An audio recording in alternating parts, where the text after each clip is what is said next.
Kaixo, ongi etorria, bi adibide ikusiko ditugu ulertzeko minusa kentzean zergatik den plus eta minus bider minus edo minus zati minus zergatik den plus.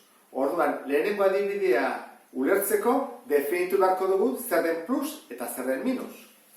Ni baldin badut plus 300 edo plus 200, horrek esan nahi du adibidez karteran dudan dirua. Eta minus 300 edo minus 200 faktura, guri ematen digutena zerbait erosteagatik. Orduan, joaten bagera kalean goazela 300 eurokin eta ematen badigute 200 euro, argi da hori nola den, ezta? Izango ditzake 300 gehi 200. Hau da, 500 euro izango gintuzke. Orain, pentsatuko dugu bizikleta bat erostera goazela denda batea. Orduan, bagoaz 300 eurokin, eta ikusten dugu bizikleta oso egokia 200 euro balio duena. Orduan, zer egin beharko genuke? 200 euro plus 200, ordaindu, kendu. Orduan, ni ditut 300 euro, eta ordaintzen dut 200 euro bizikleta horrengatik. Argi da, hori dela 300, ken 200. Eunekin gelditzen ezela. Ken plus, minus bezala da, kendu egiten digute plusa. Zer gertatzen da, denda horretan faktura ematen digutenean. Guk ditugu 300 euro, eta eman digute faktura bat. Zenbatekoa bizikletaren balioarena, 200 euro. Horra eman digute faktura 200ekoa. Guk dugu bizikleta eta faktura. Zer gertatzen da, faktura ordaintzen dugunean, izango dugula gutxiago. 300 ken fakturarena 100. Beraz, gehi minus baita era kentzea bezala. Azkeneko adibidea, nik baldin badut 300 euro eta banoa fakturarekin.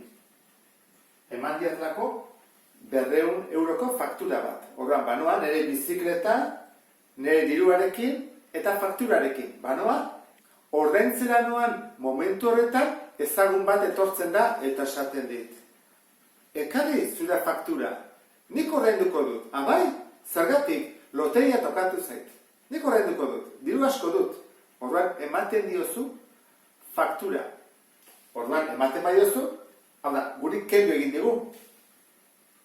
Gelditu geha faktura gabe, bizikleta bai, baina faktura beharentzako, nik ez, beretzako. Orduan gu ditugu 300 euro eta kendu digute faktura, minus 200. Baina zer gertatzen da, guk zer dugu orduan, gu ditugu 300 euro gehi bizikleta, 500 euro. Horregatik, ken minus denean plus bihurtzen da. Kendu digutelako guk zor gendun hori, faktura hori, orduan kentzen badigute zor duguna, irabazten ateratzen gera. Hori, batuketa eta kenketarekin. Orain, goazen ikustea, biderketa eta zatiketarekin nola egiten den. Biderketa eta zatiketetan ikurrak ondo ulertzeko igogailu bat erabiliko dugu. Baina ez edozen igogailu. Etxe eraikin luze bateko igogailua. Eta adibidez, igogailuei goruz doanean egiten ditu 2 pisu segunduko, oso azkar, ezta? Goruz. Eta beruz doanean jarriko dugu minus 2 pisu segunduko beruz.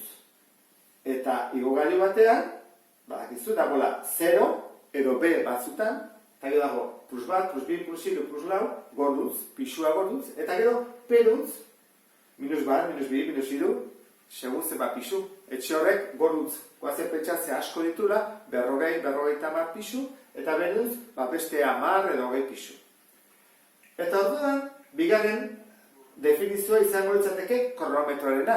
Guk kronometro bat jarriko dugu martxan, zerotik pasatzen denean. Orduan, plus 3 zer esan nahi du adibidez? Pasa diren segunduak. Nik ematen dio kronometroari, eta 3. segunduan, plus 3, nun dagoen. Eta zer esan edo minus 3, pasa baino lehenago, segunduak. Orduan, nik kronometroari eman baino 3 segundu lehenago non zegoen. Orduan, hau definituta goazen ikustea biderketak.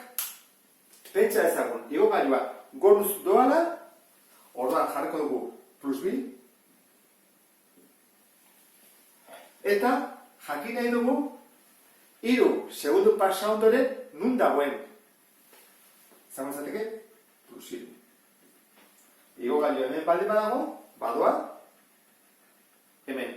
Ematen diot, segundu bat, 2 segundu, 3 segundu, plus 6. Argi dago, ezta? 2 bidar 3, 6. Goruz doa. Eta zer gertatzen da goruz goazenean 3 segundu lehenago nun zegoen jakiteko? Hau da, goruz doa, eta kronometroa eman baino 3 segundu lehenago non zegoen? Horrela bale badez 3 segundu lehenago, behen dago, minus 6 dago. Hau da, 3 segundu lehenago. 2 segundu lehenago, segundo bat lehenago, eta kronometroa eman diotan lekuan. Orduan, hau izan mazateke, minus 6. Horraino argi ezta? Hoi da, igogailua goruz doanean. Zer gertatzen da beruz doanean? Beruz doanean, pisua galtzen ari da. Berak adolako, minus 2, minus 2, minus 2, minus 2. Non egongo da 3 segundu pasatzen denean? Horra, dijoa beraka, eman diot kronometroa.